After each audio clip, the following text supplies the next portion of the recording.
시청자 여러분 안녕하셨습니까? 뉴스7 신유만입니다. 여름 휴가 분위기가 절정에 달하는 8월의 첫 주말, 폭염이 맹위를 떨치고 있습니다. 어제 122년 관측 사상 최고 기온을 찍은 경남 양산은 오늘도 41.6도까지 올라 하루 만에 최고 기온을 경신했는데요. 부산 등 영남권 일부 지역도 줄줄이 최고 기온을 갈아치우고 있습니다. 먼저 가장 뜨거운 하루를 보낸 경남 양산으로 가봅니다. 자, 김동영 기자, 이제 곧 해가 질 텐데 더위의 기세가 좀 꺾였습니까? 네, 해는 지고 있지만 이곳 양산의 현재 기온 35도입니다. 오늘 서울의 한낮 최고 기온인 34도보다 높은 온도를 보이고 있는 건데요. 상황이 이렇다 보니 거리에는 오가는 사람이 현저히 줄어든 실정입니다.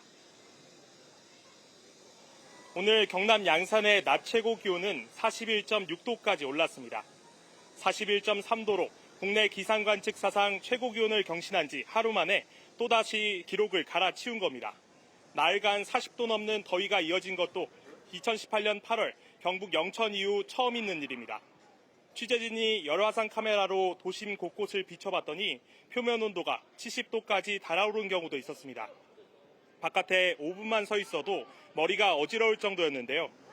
부산과 창원, 김해도 40도를 넘어서며 극한 폭염이 속출했습니다. 이 때문에 부산과 창원에서 열릴 예정이었던 프로야구 경기는 취소됐습니다. 현재 전국 대부분 지역에 폭염특보가 내려진 가운데 영남 지역과 전남 일부 지역에는 폭염 최상위 경계 단계인 폭염 중대경보가 발효 중입니다. 한낮 열기는 밤에도 이어지면서 전국 대부분 지역에서 열대야가 나타나겠습니다. 더위는 이번 주말 계속될 걸로 예상되는데 양산은 내일도 40도 더위가 예보됐습니다. TV조선 김동열입니다. 불볕 더위에도 휴가를 가려는 차량들로 고속도로는 붐볐습니다. 지난주보다 20만 대 많은 557만 대의 차량이 움직였습니다.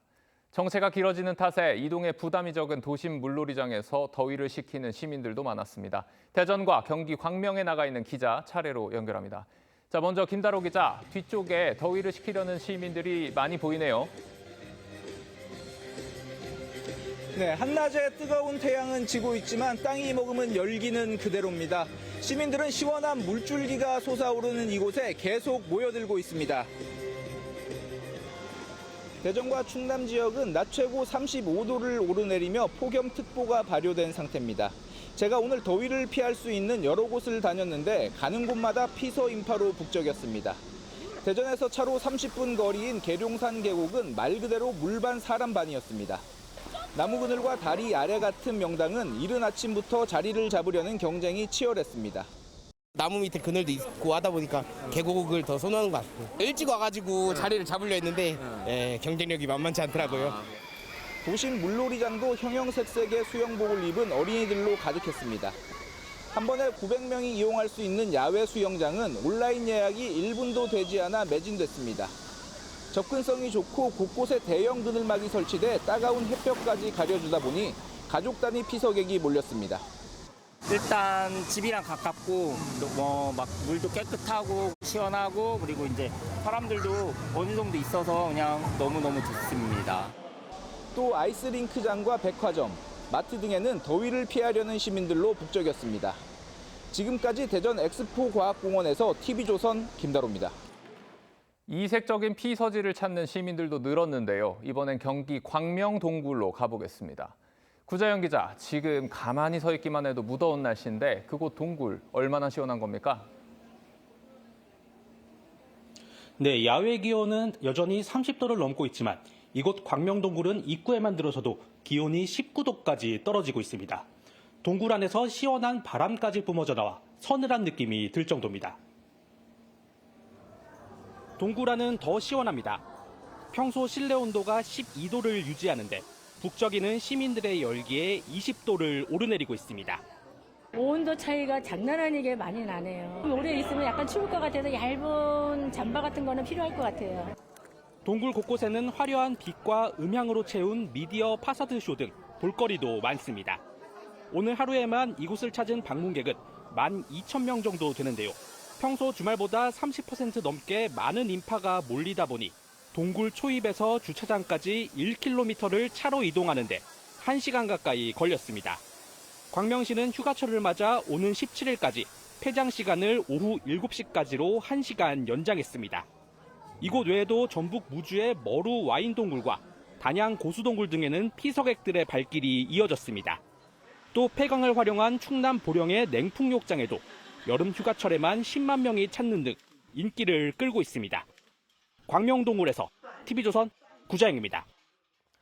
더불어민주당은 오늘부터 차기 지도부 선출을 위한 전당대회 순회 경선에 돌입했습니다. 첫 경선 시작 지역은 충청권인데 충남, 충북을 거쳐 조금 전 대전에서 마지막 합동 연설회가 끝나고 이제 충청 지역 투표 결과 발표를 앞두고 있습니다. 누가 1위를 차지해 기선제압에 성공할지 관심이 모이는데 대전 합동 연설 회장에 취재기자 나가 있습니다. 고승현 기자, 투표 결과 나왔습니까? 결과는 아직 발표되지 않고 있습니다. 잠시 뒤 이곳에서 당대표 후보 3명의 충청권 득표율이 공개될 텐데요. 초반 기세를 누가 잡을지에 따라 남은 순회 경선에 영향을 줄 수 있는 만큼 선거 결과에 관심이 모아지고 있습니다. 앞서 충북 청주 합동 연설회에서 첫 연설 주자로 나선 정청래 후보는 민주당의 정체성은 개혁이라며 자신이 검찰 개혁과 1인 1표제 등을 완성한 개혁 당대표라고 호소했습니다. 개혁하고 또 개혁하겠습니다. 검찰청 폐지, 중수청, 공수처법, 법학역제, 대법관 증언. 뒤이어 나선 송영길 후보는 이재명 정부 수호를 강조했고 대통령을 헐뜯는 당대표는 용서하지 않겠다며 정 후보를 직격했습니다. 민주당은 특별한 경우 아니면 연임을 허용하지 않는 것입니다. 이재명 정권을 공격하는 세력으로부터 정당방위권을 행사하겠습니다, 여러분. 자신이 진짜 친명임을 강조한 김민석 후보는 누가 반명 분열주의를 일으켰고 누가 당을 갈라치게 했느냐며 역시 정 후보를 향해 날을 세웠습니다. ABC의 분열은 누가 먼저 갈라쳤습니까? 홍길동을 홍길동이라 말하지 못하고 반명을 반명이라 말하지 못하면 그것이 어찌 수도부이겠습니까? 5명을 뽑는 최고위원 선거 역시 친명 대 친청 구도인데 최고위원에 도전하는 친청계 최민희 후보가 충남 연설회에서 정 후보를 향한 조롱과 야유가 있었다고 비판하자 친명계 문진석 의원은 그 어떤 전당대회보다 차분했다고 반박하기도 했습니다. 민주당은 전국 순회 경선을 거쳐 오는 17일 대의원 권리당원 투표 70%와 국민 여론조사 30%를 합산해 최종 결과를 발표할 계획입니다. 지금까지 대전 세종 합동 연설회에서 TV조선 고승현입니다. 보안 수사권 폐지 내용을 담은 형사소송법 개정안이 어제 여당 주도로 국회를 통과하면서 이제 공은 청와대로 넘어갔습니다. 청와대는 법안을 차질 없이 시행하겠다며 국무회의에서 처리하겠다는 뜻을 밝혔지만 우려의 목소리는 가라앉지 않고 있죠. 국민의힘은 다음 주 청와대 앞에서 최고위원 회의를 열고 법안 처리를 규탄할 예정입니다. 김창섭 기자의 보도입니다. 민주당 이현주 의원은 어제 국회를 통과한 형사소송법 개정안을 두고 더욱 신중했어야 한다고 밝혔습니다. 국민 대다수 반대를 무릅쓰고 그렇게까지 무리했어야 하는지 이해가 안 된다며 검찰 보안수사권 폐지를 비판한 겁니다. 어제 반대표를 던진 곽상원 의원에 이어 우려 목소리가 잇따르는 건데 민주당은 모레 후속 조치 등을 설명하는 대국민 보고회를 진행합니다. 또 보안수사권 폐지로 문제가 발생하면 보완해 나가겠다는 입장입니다. 필요하면 또 보완을 해나가면 되는 것이니 또 이런 문제가 발생하더라라고 하면 또 제도는 거기에 맞춰서 바꿀 수도 있는 거예요. 형소법 처리에 반발하는 국민의힘은 모레 청와대 앞에서 현장 최고위원회의를 열고 이재명 대통령의 거부권 행사를 촉구할 계획입니다. 국민이 이 사안에 대해서 얼마나 분노하고 있는지 그 여론이 제대로 청와대에 전달되는 일이라고 생각합니다. 또 권한쟁의 심판과 헌법 소원 심판, 위헌 법률 심판까지 모든 수단을 동원하겠다고도 밝혔습니다. 헌법에는 검사가 영장을 청구할 수 있게 돼 있는데 이번 개정안에 따라 검사는 독자적으로 수사해 청구하는 영장이 아닌 경찰이 신청한 영장만 청구하게 된 만큼 위헌 소지가 다분하다는 주장입니다. 또 검사의 직접 수사를 국회가 통제하는 게 권한 침해로 판단될 가능성도 있습니다. 형소법 개정안은 이르면 이 대통령이 귀국한 뒤 열리는 4일 국무회의에서 통과될 전망입니다. TV조선 김창섭입니다.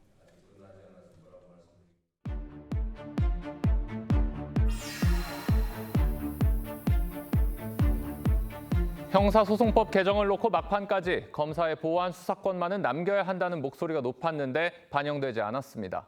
민주당은 보안 수사권을 대신할 제도를 담았다고 했는데 과연 실효성이 있는지 사회부 법조팀 류태영 기자와 따져보겠습니다. 자, 류 기자, 오는 10월에 개정된 형사소송법이 시행되면 검사는 무슨 역할을 하게 됩니까? 네, 검사는 그 어떤 수사도 할 수 없고 기소와 공소유지만 하게 됩니다. 이 범죄 수사는 경찰과 공수처, 그리고 오는 10월 출범할 중대범죄수사청만 할 수 있게 됐습니다. 여당은 검사의 수사권을 모두 박탈하는 대신 경찰 수사 중 미흡한 부분이 있으면 검사가 보안 수사를 요구할 수 있도록 안전장치를 만들어놨다는 입장입니다. 하지만 이건 원래 있던 것이어서 새로 만든 건 아닙니다. 보안 수사를 요구할 수 있다. 그렇다면 그 요구는 어떤 방식으로 이루어지게 됩니까? 검사가 경찰 수사의 미흡한 부분을 보완하라고 요구하는 건데요. 개정 법률에 따르면 경찰은 보안 수사 요구를 받은 시점으로부터 최대 2달 안에 보안 수사를 마쳐야 합니다. 한 현직 검사는 복잡한 사건은 법률 전문가인 검사들도 몇 달에서 몇 년씩 걸린다면서 경찰이 슈퍼맨도 아니고 2달 안에 보안 수사를 어떻게 마치느냐고 했습니다. 경찰이 보안 수사 요구에 응하지 않으면 검사가 징계를 요구할 수 있다는 조항을 두고도 현실성이 없다, 이런 지적이 나옵니다.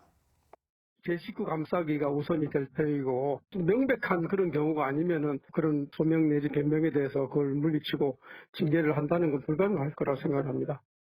그런데 검사가 기소를 하려면 당사자들 의견을 좀 들어봐야 되는 경우도 있을 텐데 이것조차 안 된다는 겁니까? 그렇지는 않습니다. 검사의 사실관계 확인권이란 걸 넣어놨습니다. 이 검사가 피의자, 피해자 등을 면담할 수 있다는 건데요.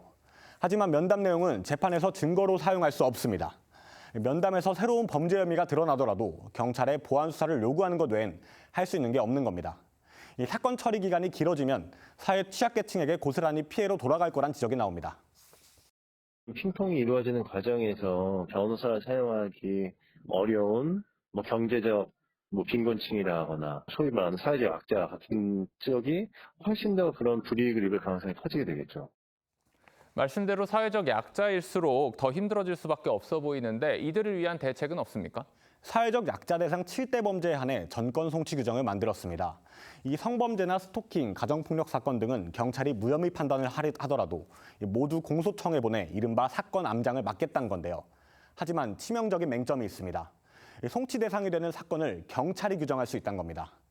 만약 강간살인 혐의 사건을 경찰이 살인 혐의만 적용해 무혐의 처분할 경우 송치 대상이 아니기 때문에 검사는 이런 사건이 있었는지조차 알 수 없게 됩니다. 경찰이 아주 죄명을 이상하게 해서 노인복지법이나 성폭력특별법이나 적용해야 될 걸 그냥 형법을 적용해버리면 안 된다니까요. 여러 차례 이 사안에 대한 우려를 전해드렸습니다만 결국 법은 통과됐습니다. 억울한 피해자가 발생하지 않기만을 바랄 뿐입니다. 류 기자, 수고했습니다.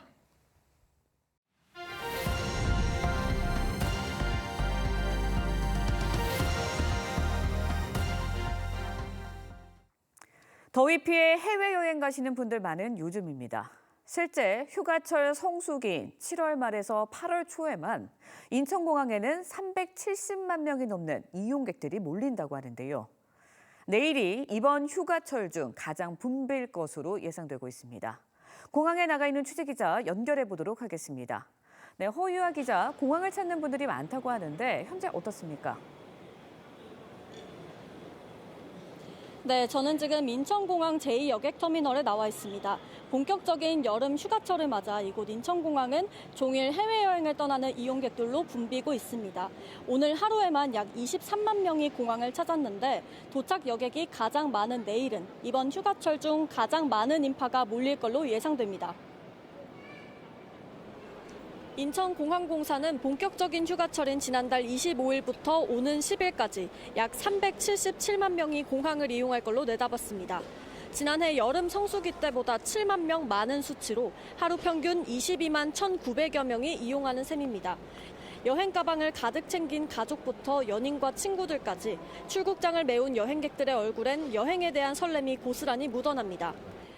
요 근래 바빠가지고 별 실감이 안 났는데 공항 오니까 또 여행한 느낌 나고 좀 갑자기 설레네요. 리조트에서 레저 스포츠 활동하고 아이들 둘 다 생일이거든요. 그래서 가서 리조트 안에서 생일 파티 할 예정입니다.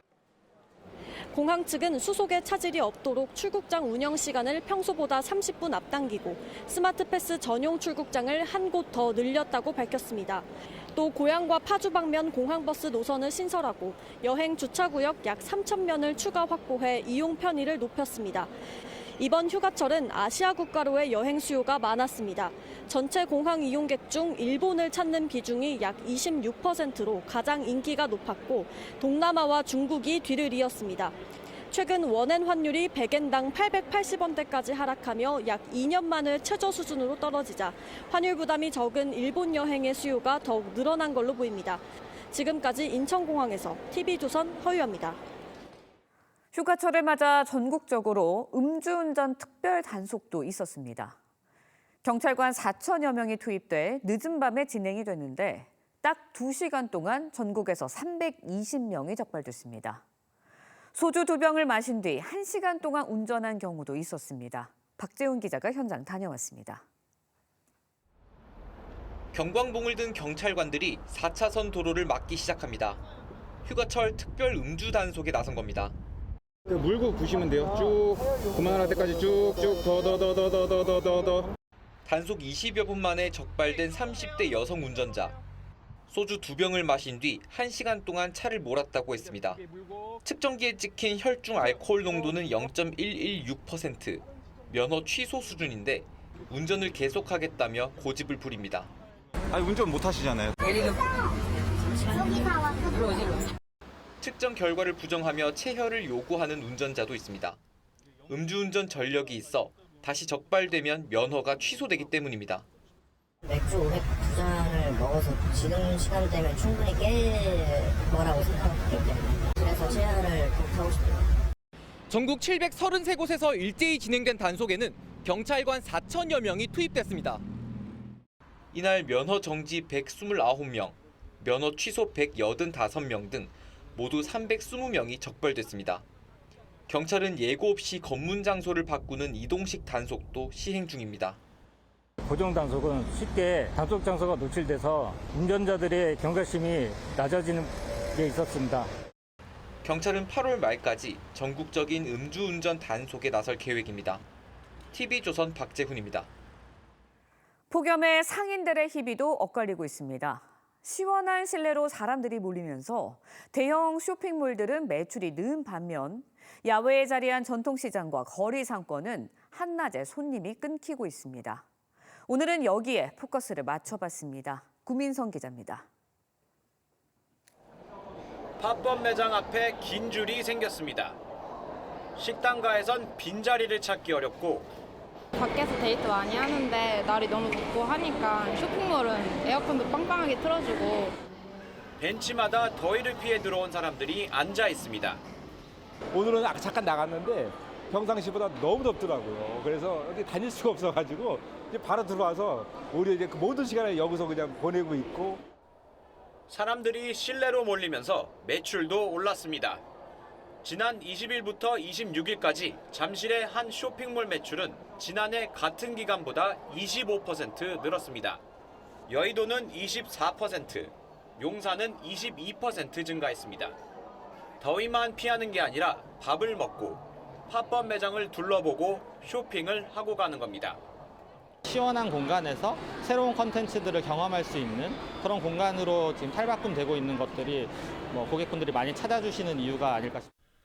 전통시장은 사정이 딴판입니다. 해가 가장 뜨거운 시간, 시장 안에는 손님이 거의 보이지 않습니다.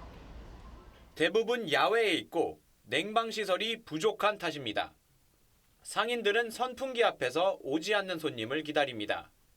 이게 진짜 받아버릴까 이런 생각도 아니고 그 정도예요. 물건을 가져오기도 무서워요. 실제로 한 전통시장의 유동인구는 평소보다 20% 정도 감소한 것으로 나타났습니다. 뭐 다니지 말라 그러는데 누가 나오게. 더위를 피하려는 소비가 시원한 실내로 옮겨가면서 상권의 하루 풍경도 달라지고 있습니다. TV조선 구민성입니다. 네, 우리 자녀의 키 성장에 부모님들의 관심이 쏠리면서 실제 성장 호르몬 주사 처방 건수도 많이 늘었습니다. 그런데 굳이 맞지 않아도 되는 아이까지 주사를 맞고 있어서 오남용의 우려 커지고 있습니다. 실태가 어떤지 한지은 기자가 취재했습니다. 제주에 사는 A씨는 석 달에 한 번씩 서울에 와서 초등학교 4학년 아들에게 성장 호르몬 주사를 맞히고 있습니다. 호르몬이 어릴 때부터 부족해서 키가 작아가지고 호르몬 주사제 처방을 받으려고 일부러 왔습니다. 100% 중에 3%가 나와서 검사를 하게 됐고. B씨도 초등학교 6학년 딸에게 2년 동안 성장 호르몬 주사를 맞췄습니다. 하위 5%에서 10% 사이 그 정도였었어요. 키가 살아가는 아주 중요하구나 그걸 느끼고 그래서 어떻게든 도움이 될 수 있는 건 해보자 이렇게 생각을 해서. 성장 호르몬 주사 치료는 키가 하위 3에서 5% 수준의 아동들이 대상입니다. 하지만 최근에는 자녀 키 성장에 대한 관심이 커진 탓에 하위 10% 안팎 낀 아동들까지 주사 치료를 받습니다. 실제로 성장 호르몬 주사 처방 건수는 2020년 89만여 건에서 2024년 162만여 건으로 80% 넘게 증가했습니다. 미용 목적으로 맞는 친구들에 대한 연구 결과는 전혀 없기 때문에 단순히 기대만 가지고 투약을 했다가는 치료 효과도 적게 보면서 부작용의 케이스는 늘어날 수 있다는 점을 유의하시면 좋습니다. 의료계에서는 치료 대상이 아닌 경우 호르몬 결핍이나 관절에 무리를 주는 등 심각한 부작용이 생길 수 있다며 투약에 신중해야 한다고 조언합니다. TV조선 한지은입니다. 네, 3D 프린터로 인공장기를 만든다. 영화 같은 이야기가 이제 현실로 다가왔습니다. 살아있는 세포를 인체 이식용 장기로 구현하는 첨단 재생 의료가 희귀 난치성 질환 치료에 새로운 가능성을 열고 있다고 하는데요. 차정승 기자가 취재했습니다. 연구진이 흰색 관 모양의 조각을 조심스럽게 살핍니다. 이 흰색 조각은 3D 바이오 프린팅 기법으로 만든 인공 기관으로 우리 몸속에 손상된 조직을 회복하는 데 도움을 주는 성체 줄기세포를 겉에 입혔습니다. 기관은 목에서 가슴으로 이어지는 숨길의 입구 역할을 합니다.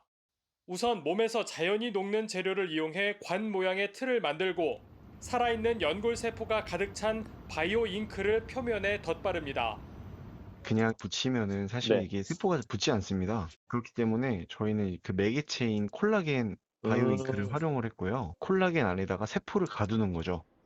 이후 생체 이식을 위해 일주일 정도 세포를 키워내고 인공기관의 안쪽에 점막 코팅 작업까지 마치면 장기 이식이 가능합니다. 이렇게 만든 인공기관은 2023년 세계 최초로 암으로 이 기관을 절제한 50대 환자에게 이식됐습니다. 환자는 수술 일주일 만에 퇴원했고 이식된 인공기관은 자기 장기처럼 자리를 잘 잡아 3년이 지난 지금까지 제 기능을 다하고 있습니다.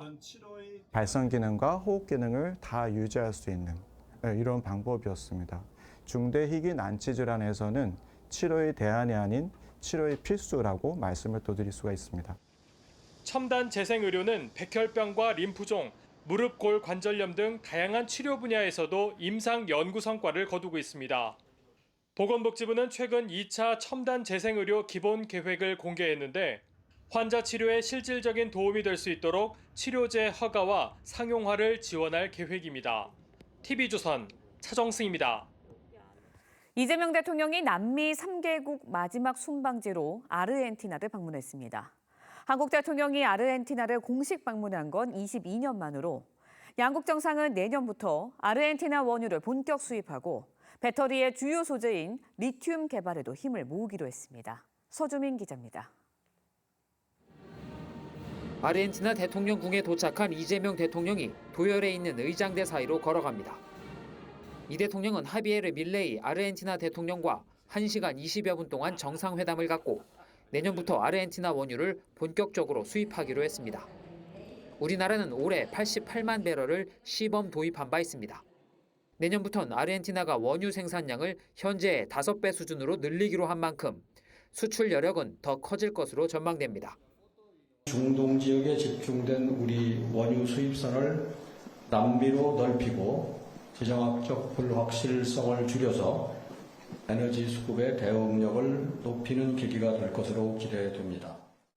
양국은 또 리튬을 탐사하고 채굴하는 전 과정에 걸쳐 투자와 프로젝트를 함께 추진하는 내용의 양해각서도 체결했습니다. 리튬은 배터리의 핵심 소재로 아르헨티나는 리튬 매장량 세계 4위 국가입니다. 광활한 살타주 공원에서의 리튬 개발을 비롯해서 핵심 광물과 에너지 그리고 인프라 분야까지 양국의 협력은 꾸준히 확대되고 있습니다. 20년 넘게 표류하던 이중 과세 방지 협정도 타결됐습니다. 남미 3개국 순방 일정을 모두 마친 이 대통령은 한국 시간으로 오늘 오후 독일을 경유해 귀국합니다. 자원부국인 이들 남미 국가와의 협력을 통해 핵심 광물과 에너지 수입원 다변화라는 성과를 거뒀다는 평가가 나옵니다. 부에노스아이레스에서 TV조선 서준민입니다.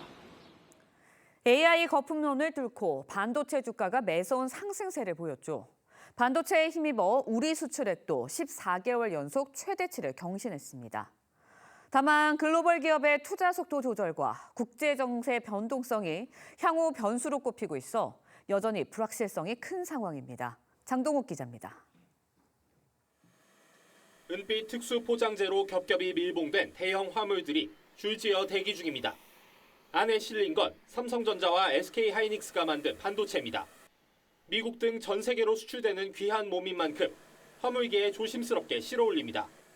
최근 AI 거품론에 하락하기도 했지만 미국 빅테크 기업인 마이크로소프트가 AI 투자로 수익을 낼 수 있다는 걸 증명하면서 SK하이닉스가 상한가를 찍는 등 기록적인 상승세를 보였습니다.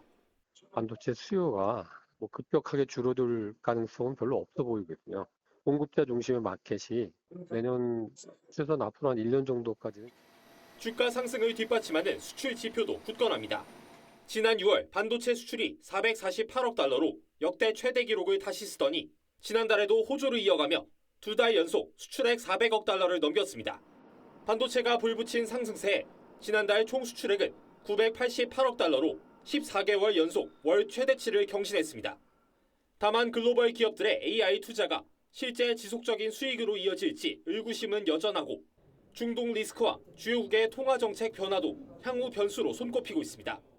어떤 데서는 좀 너무 과잉 투자가 좀 진행돼서 이거 약간 버블이다라고 보는 측면도 있는 것 같고요. 우리 수출 역사의 새 지평을 여는 반도체 산업이 가파른 상승세 속에서도 불확실성이라는 과제를 동시에 안고 있습니다. TV조선 장도우입니다.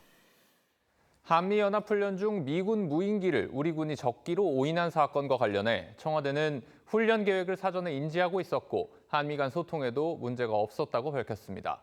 주한 미군도 한국군과 협조 아래 진행된 훈련이었다는 입장을 내놨는데요.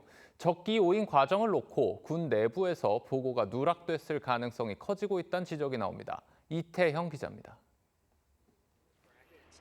위장 크림을 칠한 미 해병대원들이 접이식 날개를 조립합니다. 프로펠러가 회전하더니 소형 정찰 무인기가 수직으로 떠오릅니다. 지난달 30일 우리 군이 미확인 비행체로 판단해 대공 작전까지 벌였던 미 해병대의 정찰용 무인기 스토커와 같은 기종입니다.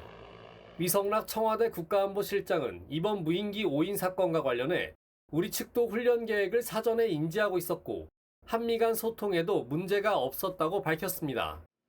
소통이나 기강 문제로 보지는 않는다면서도 군 내부 어디까지 보고가 이뤄졌는지는 추가 확인이 필요하다고 했습니다.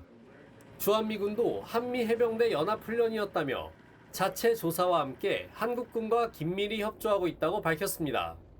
모두 사전 협조가 있었다는 취지의 설명이지만 우리 군이 무인기를 미확인 비행체로 판단한 만큼 훈련 계획이 어느 단계까지 공유됐고 군 내부 어디에서 보고와 전파가 이뤄지지 않았는지는 아직 풀리지 않은 쟁점입니다.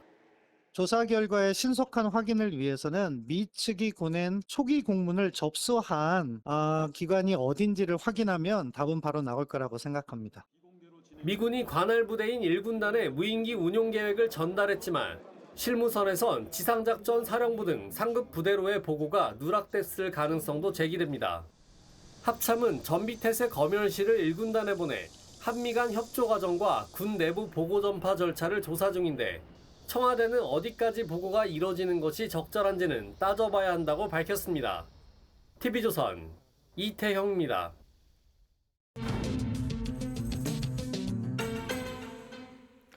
민주당 전당대회 이야기 조금 더 해보겠습니다. 앞선 현장 연결해서 충청권 순위를 전해드리지 못했는데 첫 승부처의 흐름이 향후 판세에 어떤 영향을 미칠지 정치부 한송원 기자와 좀 더 이야기 나눠보겠습니다.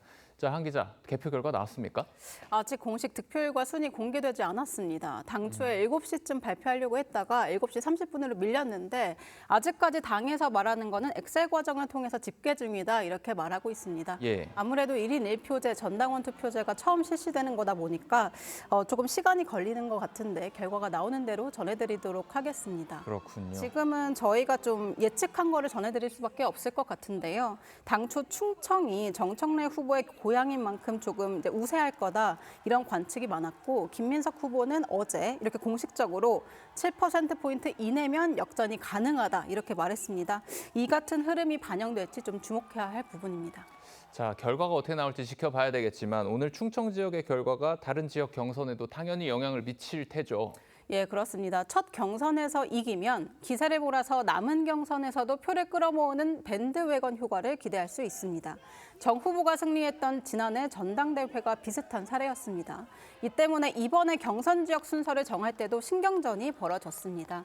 김 후보 측 정 후보 고향인 충청에서 시작되는 경선 순서에 불만을 제기했었는데 받아들여지지 않았습니다. 후보들은 내일 부울경, 영남권에서 확실한 승기로 초반 대세론을 굳히겠다 이런 전략인데요.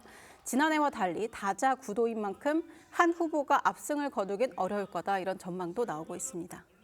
초반부터 그야말로 불꽃이 튀는 것 같은데 어느 지역에서 결국 승부가 갈리게 되겠습니까? 2주 뒤에 있을 호남 경선이 최대 승부처입니다.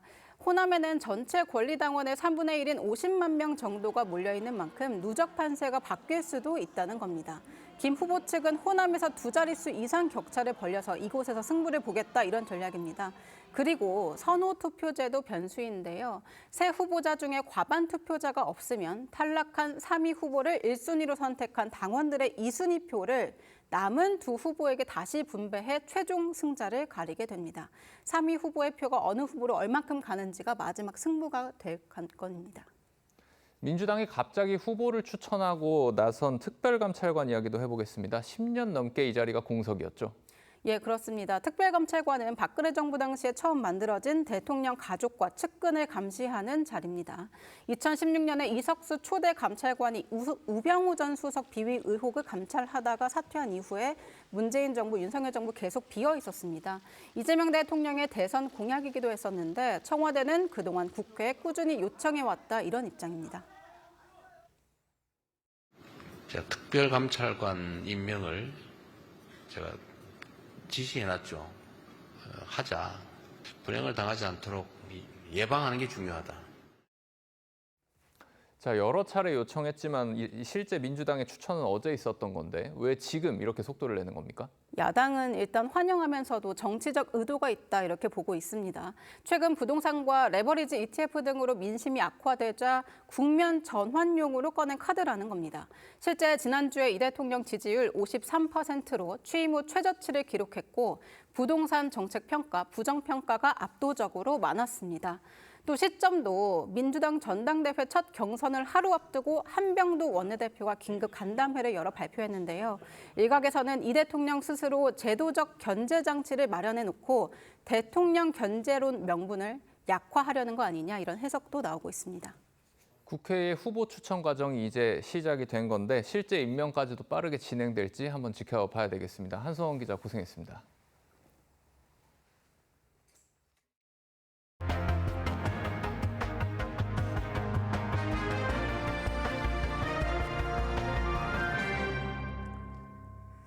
네, 북아프리카의 스페인 자치도시 세우타에서 수만 명의 모로코 이주민들이 난입하는 일이 발생했죠. 하루 만에 진정 국면에 들어서기는 했지만 어떻게 수만 명이 한꺼번에 국경을 넘었는지를 두고는 여전히 논란이 일고 있습니다. 이정민 기자가 짚어봤습니다. 스페인 국경수비대와 군인들이 바다를 헤엄쳐 육지로 올라오려는 사람들을 막아섭니다. 해안에 올라온 사람들은 철책문을 통해 다시 모로코 쪽으로 쫓아냅니다. 도로를 따라서는 길게 귀환 행렬이 이어집니다.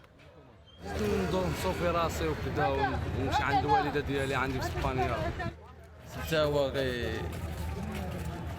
كيتعاملوا شي معامله فريه والجوع ما الحوانت فاتحين لا حتى حاجه.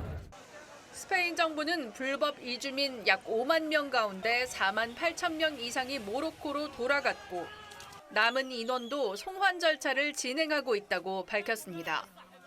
산체스 총리는 전례 없는 이번 사태가 영토 침해라면서 바다를 통해 들어온 이주민을 즉시 송환하는 건 법적 근거가 없다는 법원의 판결 때문만은 아니라고 밝혔습니다. Subyace es la lectura interesada que las mafias que trafican con seres humanos han hecho de una sentencia del Tribunal Supremo. 불법 이주를 해도 돌려보내지 않는다는 헛소문을 냈다는 겁니다. 뉴욕타임스는 산체스 정부의 친이민 정책도 도화선이 됐다고 짚었습니다. 또 이주민들의 증언을 토대로 모로코 당국이 불법 월경을 방치했다고 전했습니다. 모로코는 서사하라의 독립을 놓고 알제리와 갈등 관계에 있는데 최근 스페인이 알제리와 밀착 행보를 보이자 일종의 보복을 한 거란 겁니다. 이번 사태로 최소 60명이 숨진 가운데 이탈리아와 프랑스 등 유럽 각국은 일제히 국경 통제를 강화하고 나섰습니다. TV조선 이정은입니다.